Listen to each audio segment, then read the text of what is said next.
Welcome to Homestead Reptile, and today we're going to be doing something different. We are going to watch an episode of Confession Animal Hoarding from Animal Planet. So this series, there's 4 seasons. It started in 2012, and I believe it ended in 2014, I believe. Now, if you really like this, we'll watch some more of these episodes. So these series are about 40 minutes long. We're not going to watch 40 minutes of the show. We're just going to watch one particular person. Normally it's about 2 people, so we're just going to watch the David episode. So David is an older gentleman who likes to help homeless people, and he does a lot for his community. So they started out strong as like, oh, this person's a good person, but he also has another side of him that you don't know about. He has 170 plus animals in his house, of different animals. So he has parrots, he has canaries, he has snakes, he has bearded dragons, he has fish, he has hamsters, he has ferrets, he has rats, he has guinea pigs, probably some other random stuff in there too, iguanas. And the husbandry of these animals is really poor. So they're living in cramped conditions. They're living in too small enclosures. He's not cleaning up after them properly. There's dust everywhere, bird dander dust. There's feces on the walls. There's feces on the carpet. The cages, because he doesn't have any room anymore. He's stacking animals on top of each other. So he's a little bit of a different hoarder. He's like the ambitious hoarder, where I'm going to purchase these animals for really cheap or get them for free off of Craigslist, and I'm going to turn around and make a few bucks off of them and make this into a little side hustle thing. Now, during his little side hustle thing, he's made $50 a month doing this. And I know you physically have to spend a lot more than $50 to take care of all 174 animals. So you're pretty much making zero out of these animals. You're making zero. And you can see again that guinea pig babies have skin issues.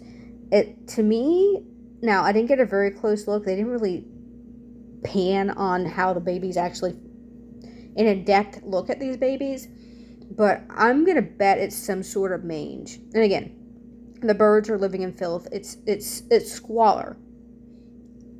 Another thing I really don't like, and that's just put me kind of in like, you're a very selfish man to do this. You're a very selfish person. You're not truly putting the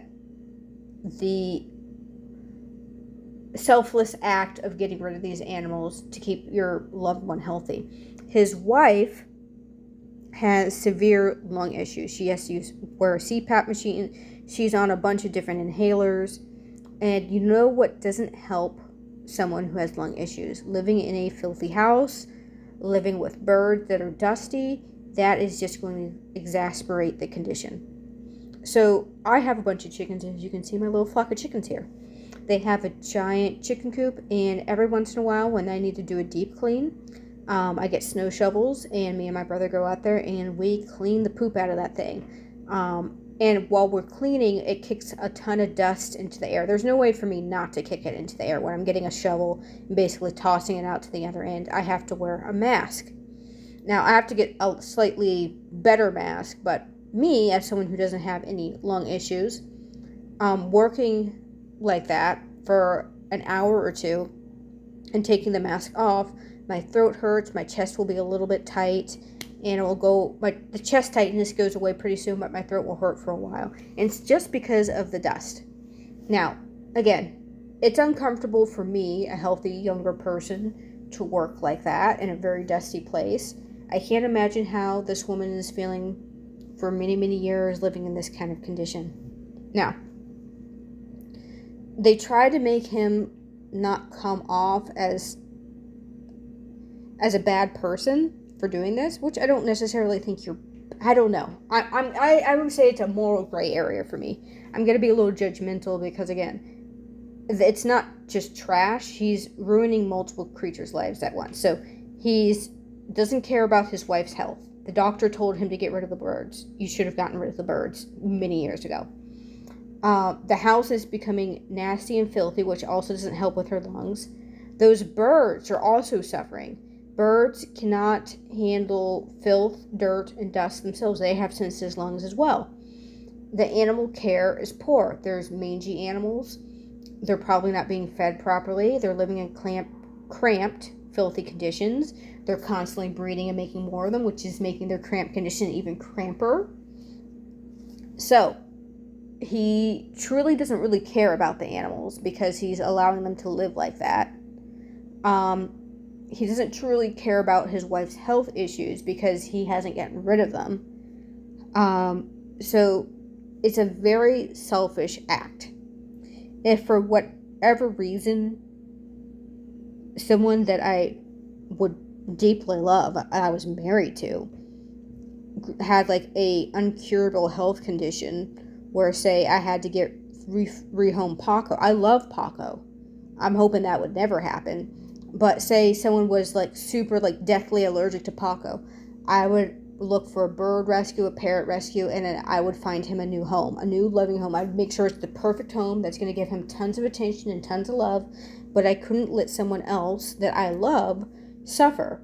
And my people know I love my little creatures.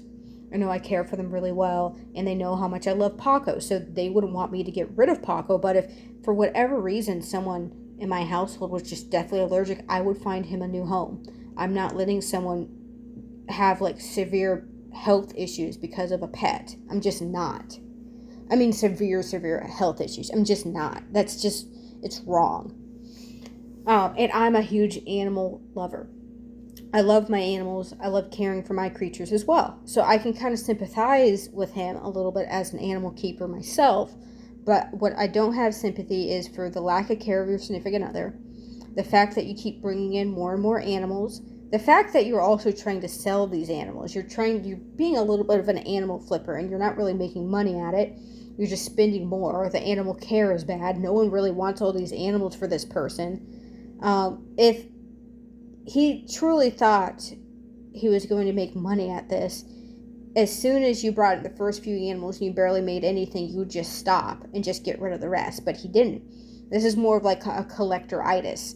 And again, I'm not a psychologist. I don't know what's going on, but he says certain things that I don't like. About this woman right here, that's his wife's daughter. And he gets angry at her and yells, if you don't stop basically talk about my animals, blah, blah, blah, I'm going to punch you out. He threatens violence towards her. He yells at her. And all this lady is doing is like, my mother has all these health conditions. And you took her house and you filled it with all these animals. It's filthy. She can't breathe. You really love my mother. And I truly don't think, I don't know. I could see myself in that type of situation. Like I'm putting myself in her shoes, and if that was my mother and this dude was doing that to her and the house was so filthy and she was having all these issues, and again it was a fire hazard and stuff, I would want to take my mother out of that situation. I would just be very peed off and very angry. And again, I think he's kind of a selfish person. I think he is a manipulative person. I don't think he's that nice of a person, because he's making these animals live like this. He's hurting his wife. He's hurting all these other people around him. At the end of the day, at the resolve of this episode, he did allow the majority of the animals to leave. I think they said he got rid of 147 animals out of 174 animals, so he kept a bunch of fish. He kept some rodents, and I think he kept a handful of birds. One of the things that he said during this discussion between the therapist and his family to try an intervention to get rid of the animals is he said he wanted 9 or 10 guinea pigs. And then the daughter suggests, if you just keep 9 or 10 guinea pigs, you should just keep one sex. So just have a one-sex group. So just the females or just the males. And he said he wants to keep a mixed-sex group because he wants them to have babies. And he wants to keep the babies and sell the babies. So then he's like, well, instead of 9 or 10 guinea pigs, maybe 15 guinea pigs because they're going to have babies. So you can kind of see his mind is slipping back to, I'll get rid of them, but then I'll get more of them. And this is kind of the dangerous situation. So he did get rid of a lot of the animals. He's going to bring them right back unless he gets a lot of help to not do that. They're just going to come right back into his household. I would kind of love to maybe do a little Google searching to see what happened to this man at the end of the day, because this has been many, many years now. This is kind of my prediction of what might have happened. Again, I would have to look back and see what happened.